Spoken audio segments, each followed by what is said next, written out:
Today is all about the amazing Kate. So, Kate, seriously, Can you it's tell so we exciting. like each other? I think we do. Songbirds, you're in for a treat today. You're going to learn how to be an independent artist. You're going to learn how to build a fan base and get your music out there with my beautiful friend and colleague, Kate Westwood. Hey, Kate, how's it going? Hi, Terry. Hi, Songbirds. Great to be here again and just be a part of what the amazing Kerry is doing to serve you guys. It's such a pleasure. But today is all about the amazing Kate. So, Kate, seriously, Can you it's tell so we exciting. like each other? I think we do. just a tad. Now, Kate, you know, obviously we know already because you've been on, you know, the YouTube channel before. You're a music manager and a coach, but you're actually also a singer and a songwriter and an artist yourself. And I hear that you are working on a pretty exciting project right now. Can you tell us a bit about it? I mean, which one? Well, pretty much, yes, I am a singer-songwriter. And when I was doing my first album, I was like, how do you do this? Yeah. I had no idea. I'd never done anything before recording or releasing. And so it was just a totally scary, overwhelming world. And so that's why I decided, you know what, I want to be the change. I wish there was more support for emerging artists. So I become a music manager that works directly with emerging artists, not people who are necessarily making money from their music and doing all the, you know, charting, but people who are brand new who just need help. And so all that I've learned, you know, I did my first album and now I'm getting ready to record my second album. Oh, how exciting! Yeah, Tell us what it's called. Well, it's going to be called, I believe, You and Me. And it's going to be exploring the relationship that I have with the world, with myself, with love, with faith and God, because I'm a Christian. And so this relationship that I have with you and with me. And so, you know, so it's going to be a love song and then you know, don't give up, find your, you know, tell your own story kind of song. And I'm really looking forward to it. And I'm looking forward to actually doing what I'm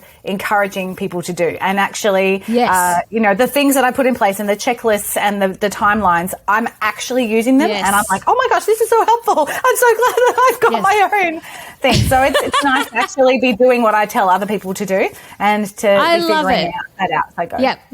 I mean, you practice what you preach, girl. So, you know, that is one of the reasons why I was so excited to have you on the show, because you're not just teaching out of theory, you know what I mean? Like, you are a singer and an artist yourself and you are releasing music yourself. So we're definitely going to get into more of that nitty-gritty coming up in this chat.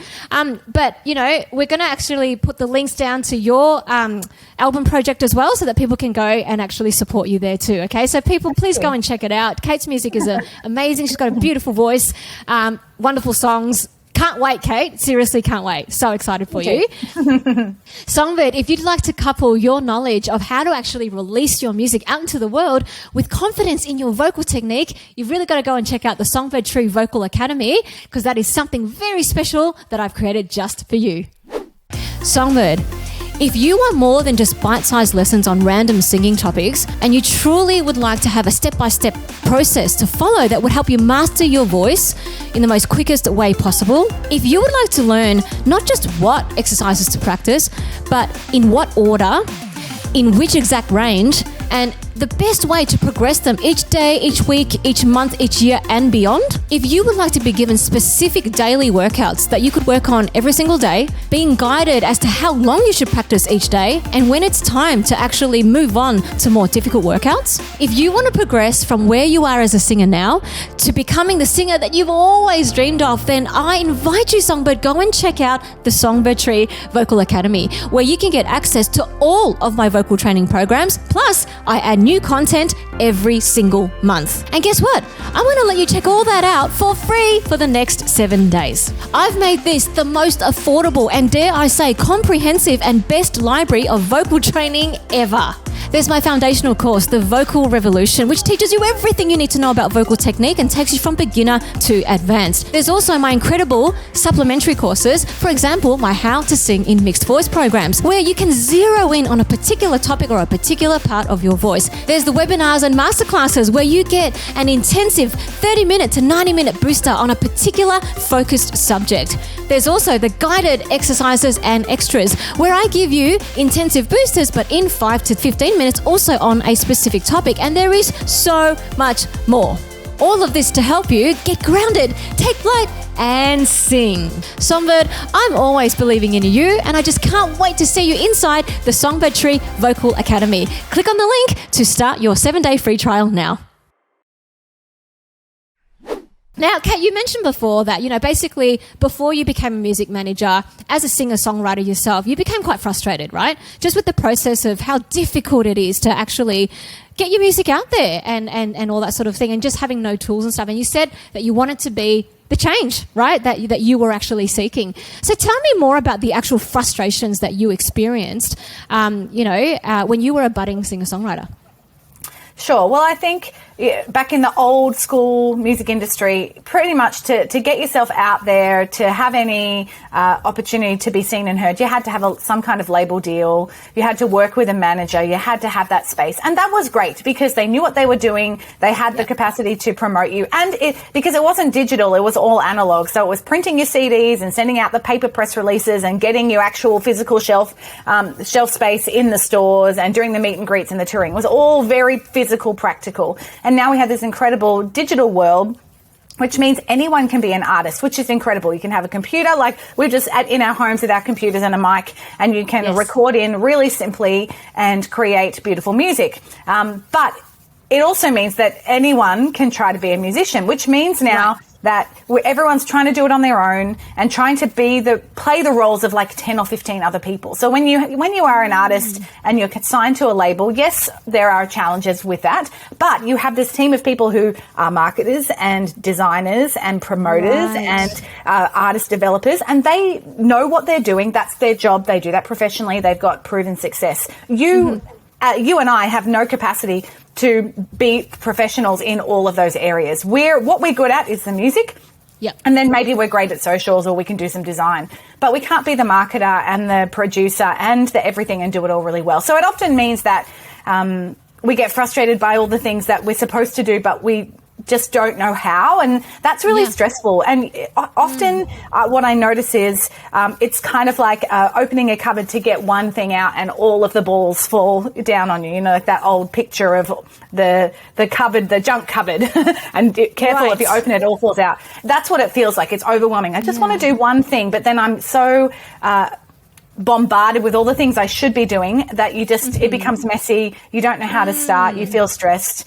Yes. And then you generally don't move forward, or you spend your time and your money on things that aren't actually going to help you achieve your goals, don't move you forward in your career, or just seem that's what everyone else is doing. So focusing on numbers or getting interviews or all these things that seem really cool, but they don't have a lot of tangible results. So that is so frustrating as an artist. I'm wanting to do this thing, and there's all this capacity for me to be in the world and to be seen and heard, and yet nobody has heard of me. No one's seen me, and I'm annoyed and frustrated, and I'm spending all this money that I'm not making back. And so what's the point of it? Or is it worth it? Or, so there's so many things that can be frustrating. Oh, absolutely. And, as a vocal coach, I meet singers like that every day who are just super frustrated, with all the things that you just mentioned. And it seems like you kind of had to, I guess, do it tough in the sense that you had to go through it, and then you kind of figured out, the things that worked and the things that didn't work. And then now it looks like you've packaged it into this beautiful course that teaches all these things and in a step-by-step process. So I'd really like to sort of delve into that a bit more now, Kate. So you've got this wonderful course called the Music Release Roadmap. And in it, you talk about the 4 seasons of an album release. Could you talk us a little bit through them? Sure. Well, I wanted to break it down because, as I said, it can be overwhelming.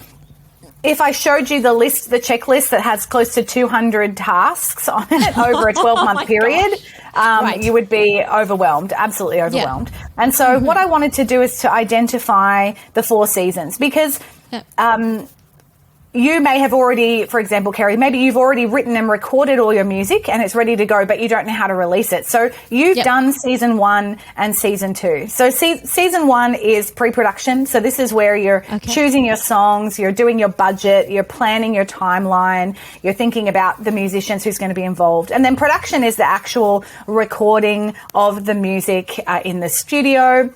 It's working with your band. It's, sorting out all that kind of stuff. That's the first 2 seasons. And so it's helpful to people. Oh, well, I've actually done those things. So I'm actually now in season number 3, which is pre-launch and launch. And so season number 3 is about preparing for your launch. Just because you get your masters back doesn't mean you release it the next day. There's a lot of timeline and process that help give you the best chance to be seen and heard rather than just rushing the process. That's season 3. And then season 4 is post-launch. And so actually, what do you mean post-launch? Well, after the launch, there's more to do. Just because you've, released on Spotify, okay, done, great. No, there's a lot more to do, to talk about it, continue to do that, and then to be preparing for your next project. And so I broke it down in that way because I really do think it helps segment, and then also helps you realize, all the things, if I want to get to season 3, which is the launch, what do I need to do 8 months beforehand?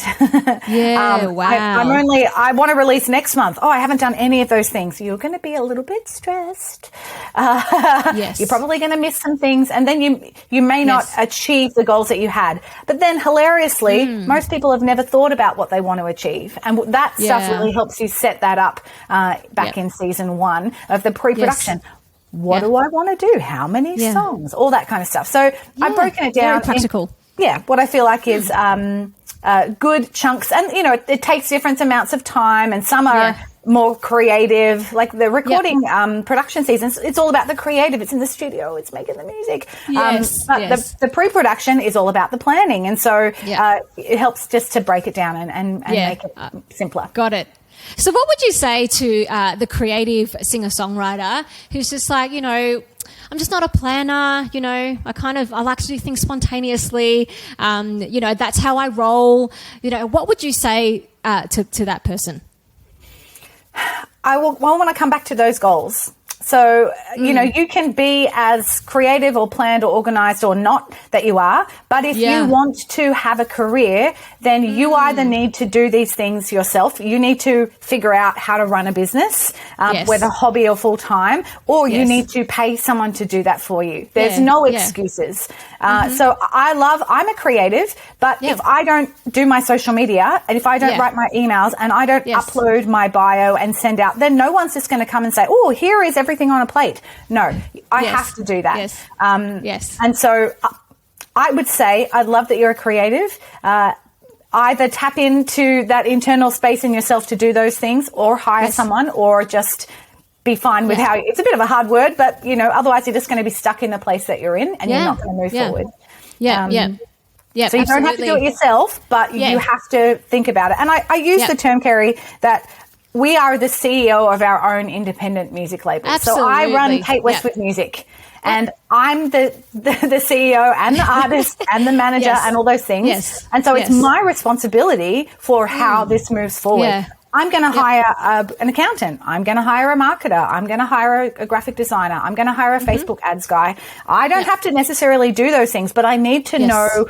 what I want them to do for me. Otherwise, I'll get taken for granted, or people will give me a terrible product for the money I've paid, or I'll waste time and money. I'm the CEO. And so that's probably what I would say is, do you just want to do this as a hobby, or do you actually want to do something with it? If you do, then you have some work to do. Yep. Oh, truth bomb right there. Yep. Now, tell me, I think a lot of singers and songwriters, it's not that they don't want to do the work or whatever, but they just lack the confidence, or they lack the knowledge, like they kind of feel like, I'm here to sing, I'm here to write songs, that's my gift to the world, but business, oh my goodness, and this whole idea of being my own CEO and everything could be quite daunting. What's one small thing that a person like this, who's just feeling the weight of it all, and also just the lack of confidence, could just do? One small thing to start off. I want to come back to the goals and encourage you to write down it. And often I encourage you to grab a really big piece of paper. Mine's down there, but it's like this big, butcher's paper or cardboard, and I just want you to write down everything that you'd love to achieve. So it may be very simple as release my first single, or write a song with Guy Sebastian or Ryan Tedder, who's like my dream. Or it could be win a Grammy, or it could be earn enough money to buy a house, or I want you to write everything from that to also I want to get my first 1,000 followers on Instagram. So it's the big crazy dreams, and then it's right down to the smaller things that I want to grow. And then allow yourself to dream. Anything is possible. And then what you do is you separate that between the things that are that you are kind of in the next 12 months. Probably not going to be winning a Grammy in the next 12 months, but I could work to get my first 1,000 Instagram followers. So it helps me to identify the stuff that is a long way away and the stuff that I can do now. And then in the stuff that's in the next 12 months, this is probably my biggest tip, is I want you to circle the things that you can get started on now, and then circle the things where you might need some help. So if you want to run a Facebook ad, for example, for your new song coming out, but you don't know how to do that, that's a circle of, I just need some help. But then you've got some things that are on your list that you can get started with, because that's the paralyzing fear of I don't know what to do, so I don't do anything. I just watch TV, or I just go and jam and write more songs that I'm not going to record. Then I'm not going to record, not going to release. So I want you to feel empowered that, okay, I've got these big dreams. These are awesome. And I've got things I want to do this year. And I've got some things that I need help with and I can't get started on straight away. But I've got these 5 things. I could start working on that now. Okay. Or I can just Google how to upload to a distributor, or I could do a course, a mini course or a longer form course that would teach you to do those things, so you can feel I've started to take steps forward. So I want you to dream, and I want you to then figure out what you can get started on right now. It might only need to be 5 things, but that means you can move forward in those steps. Yeah. Love it. That's so good. So, you talk about artists needing to build a team around them, right? Because, when you're an independent artist, you pretty much either do it all yourself or you reach out for help. Now, what would you do then if, you really do need the help and you really feel overwhelmed, you can't do it all on your own, but you don't have the money, to go and pay an accountant or to pay whoever, all these people that we need. Where would we start then?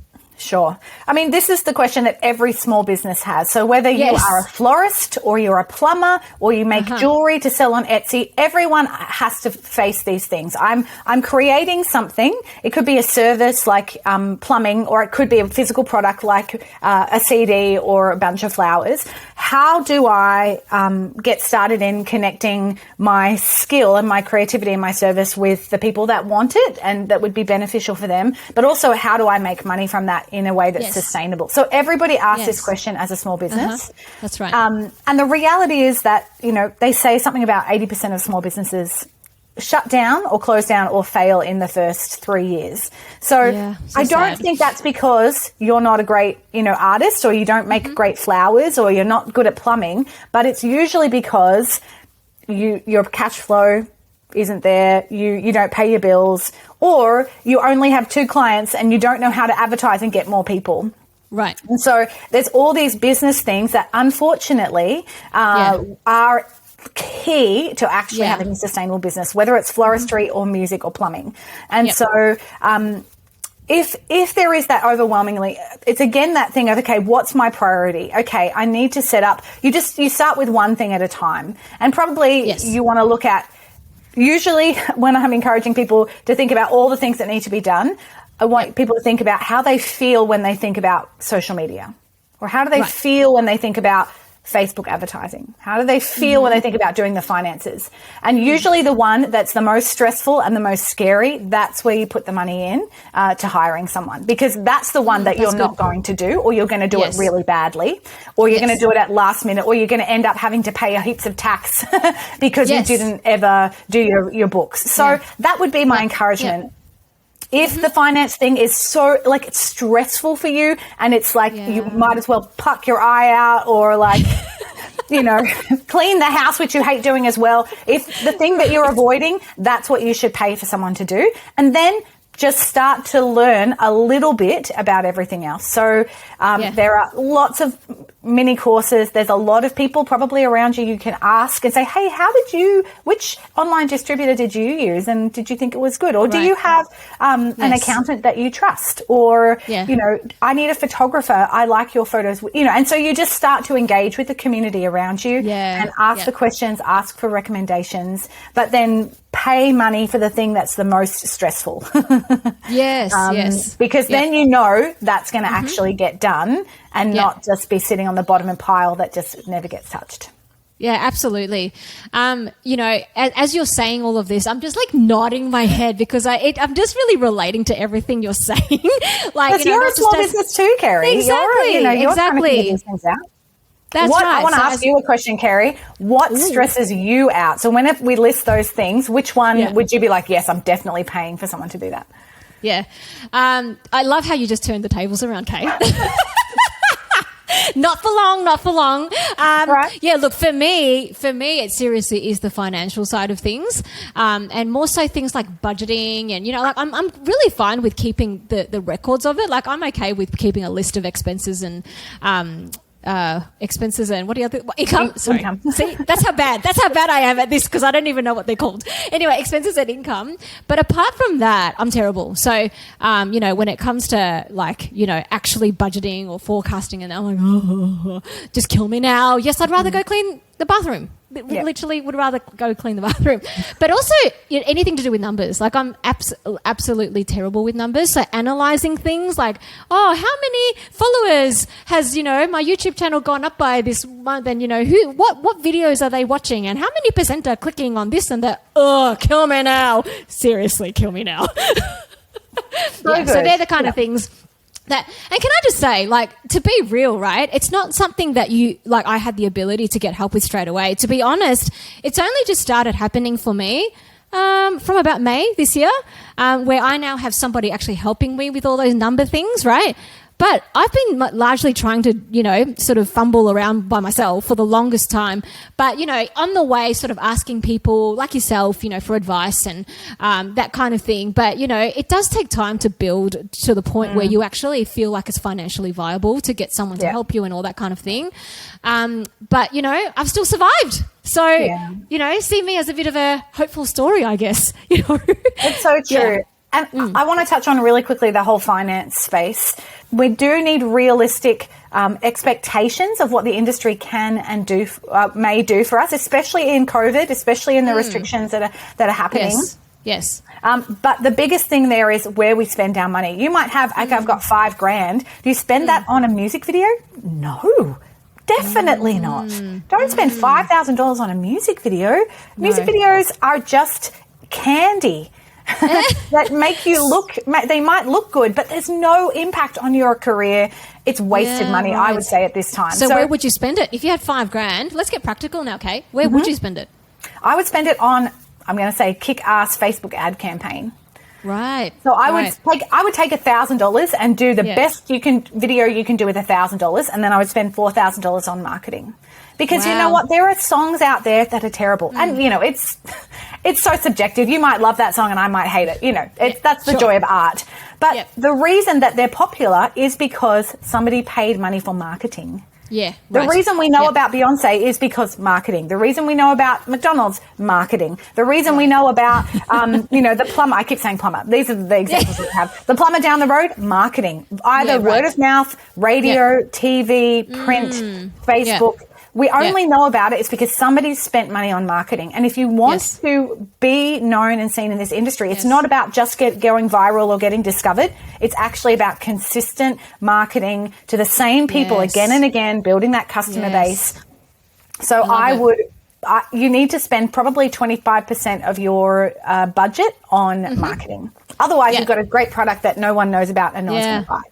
Oh, absolutely. Exactly. Because you could be, spending all this time writing the best songs on the planet, like literally hits or whatever, but then no one knows. So then what good does that do? Like, you're not actually sharing your gift with the world. So I love how practical you're getting, Kate. Like, some of this is a bit of tough love, and I think we need it as artists. Right? Well, because we're so enamored and we're lost in the shine of the industry. Yeah.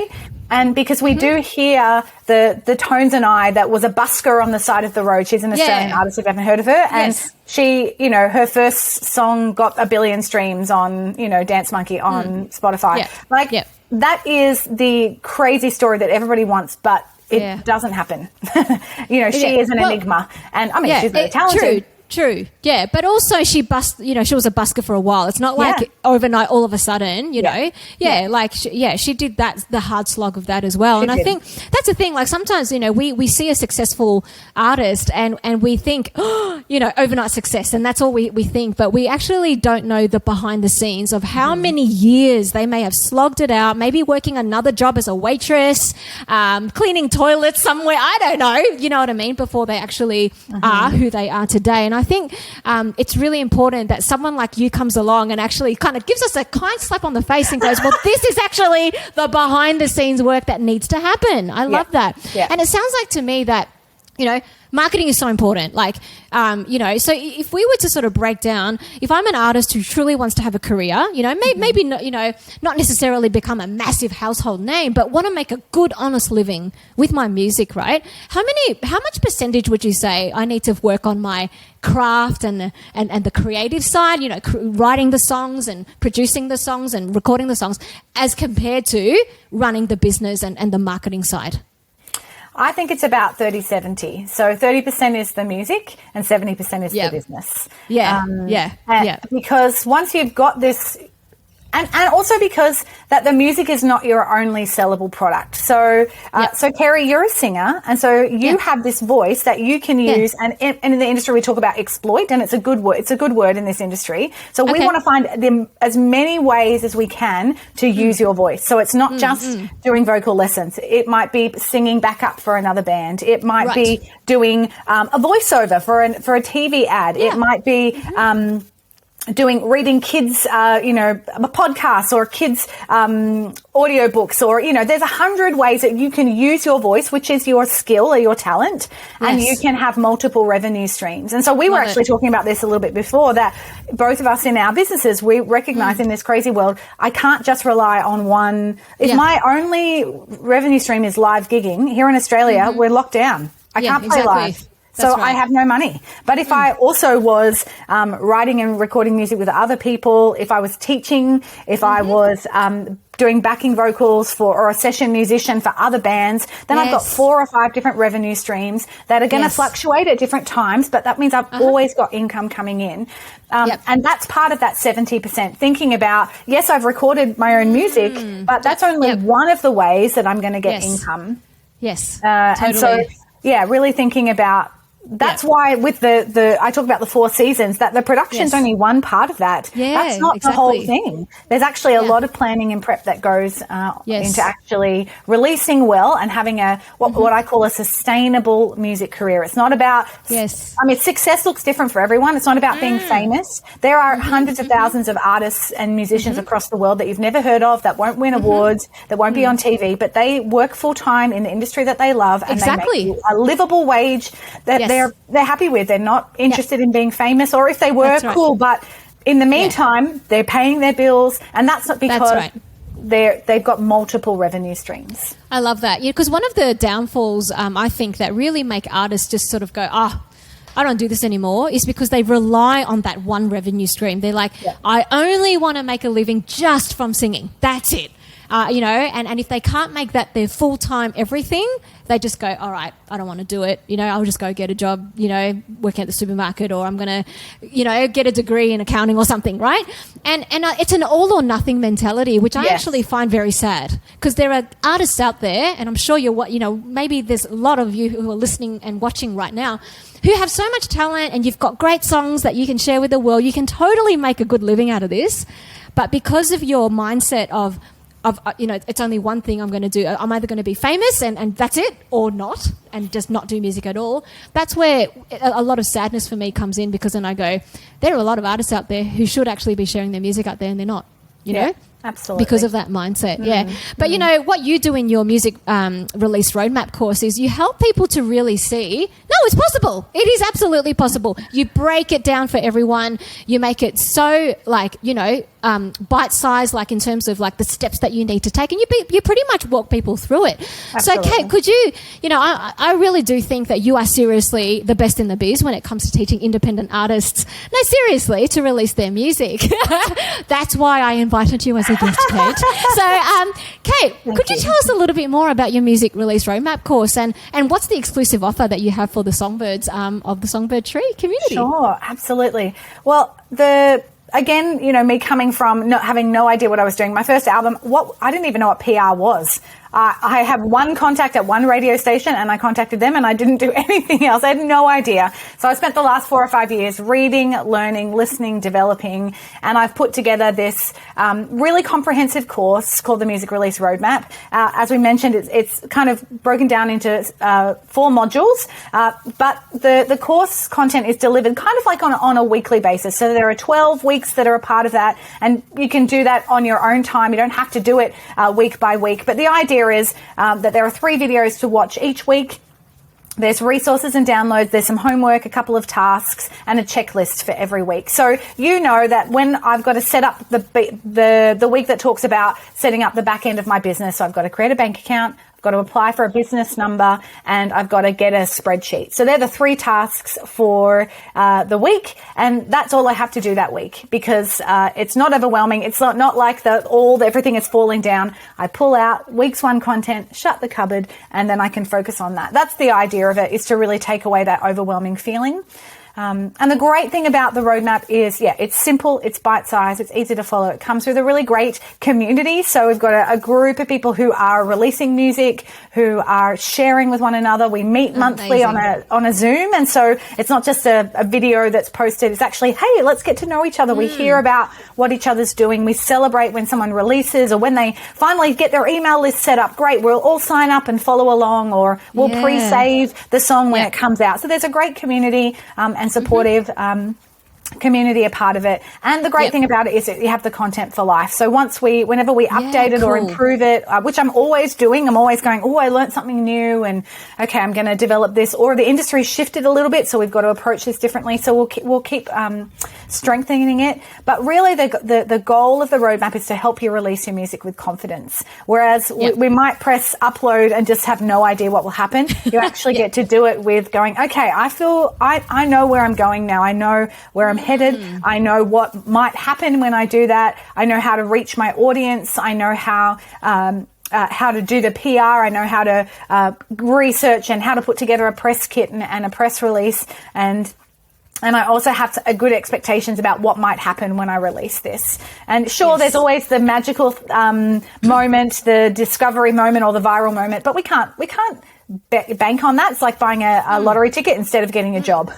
And so we want to get a job. I love that. That's great. And buy the lottery ticket as well. Sure, why not do both? At least then you can pay your bills and have a career. And then if the magical lottery ticket comes in and you win the jackpot, great. But if not, you still get to do what you love. So that's really what the roadmap's about. Kerry, I definitely have a deal for the Songbirds, because we've talked about how what you do and what I do are these wonderful sisters or cousins, to one another. That you serve vocalists so well, and I serve artists, and they're going to cross over. So I've got artists who need help with their vocals, back and forth. And so really wanted to, just as a mark of our friendship and our connection, offer your Songbirds 20% off the Music Release Roadmap, which is pretty, that's a 5th saving. That's significant. Right, that is absolutely significant. What a blessing, Kate. And like I said before, you are seriously the best in the biz. Not only do you know your stuff because you've actually gone through it, you've made a billion mistakes, I'm sure, that you've then been able to really work into, I know what works now.